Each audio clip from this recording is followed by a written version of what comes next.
a huge success, and our members are hailed such act, and we continued this year as well, and we have accumulated a big amount of money for this. This year we have collected about 400 pounds, and we would like to donate this check to our Foyle Hospice member, Mr. Keith Menor.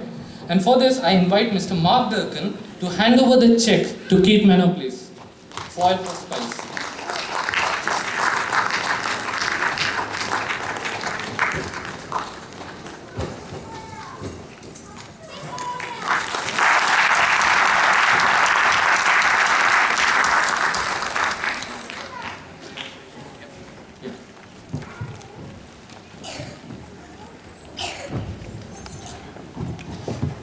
Ladies and gentlemen, apart from receiving this wonderful cheque for Foyle Hospice, which I've been involved with for over 30 years, along with Dr. Tom McGinley, there's another big reason why I'm so happy to be here today, and that's my relationship with India.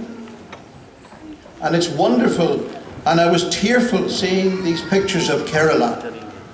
And it took me back to the 1990s when my wife and I visited India.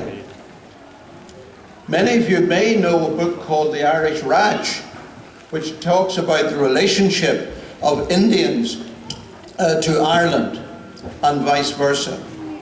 And there is this wonderful growing relationship. I was moved by what our mayor said about this city, because when I came here in the late 60s, you were either Catholic or you were Protestant.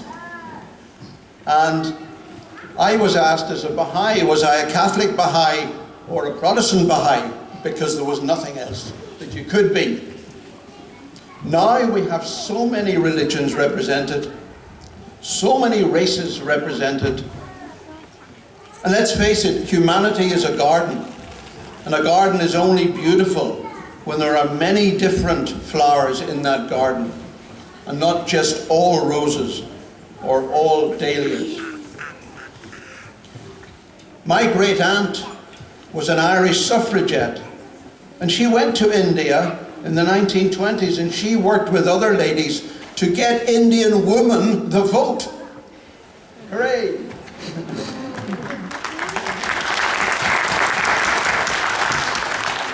And she, along with other Irish ladies, believe it or not, founded, together with some leading Indian ladies, Sarojini Naidu was one, Kasturba Gandhi was one, and they formed the All India Women's Conference, which is still going today. And it helps with the education of women in India to make them equal with men. So it's a wonderful thing, this relationship between Ireland and India. And when I was in India with my wife, we were made honorary members of the Gandhian Foundation in Pune. And I always said to my wife, if I settled in any other country in the world other than Ireland, it would be India. And after seeing the pictures of Kerala, I have to admit that it was one state, unfortunately, we were not able to visit. I spoke in 12 states in India about the connection with my great aunt in Ireland. But Kerala, unfortunately, I was able to look through binoculars from Mangalore on the coast and looked down and said, Kerala's down there. And do you know that something like 95% literacy rate, is it still as high? It's the highest literacy rate in the whole of India, in Kerala. So it's a wonderful state, and I have to just go. I think when you're going next year, Mark, along with your wife, Anne and I'll come with you, eh? I'll take your wife. Did you hear that? Did you hear that? Anyway, enough said. My love for India knows no bounds.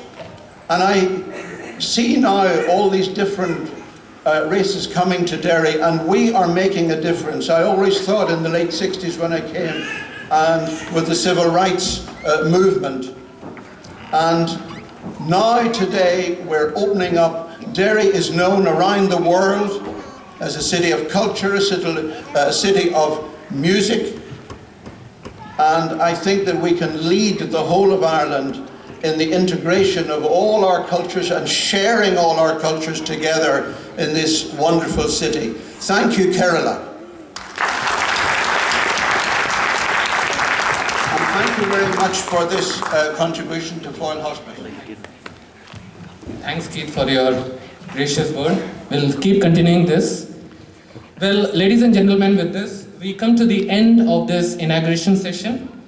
We would like to thank all our distinguished guests for making this occasion a grand success. And once again, we thank all our funders, especially the Community Relation Council, CRC, and Delhi City Council for the kind words. Thank you.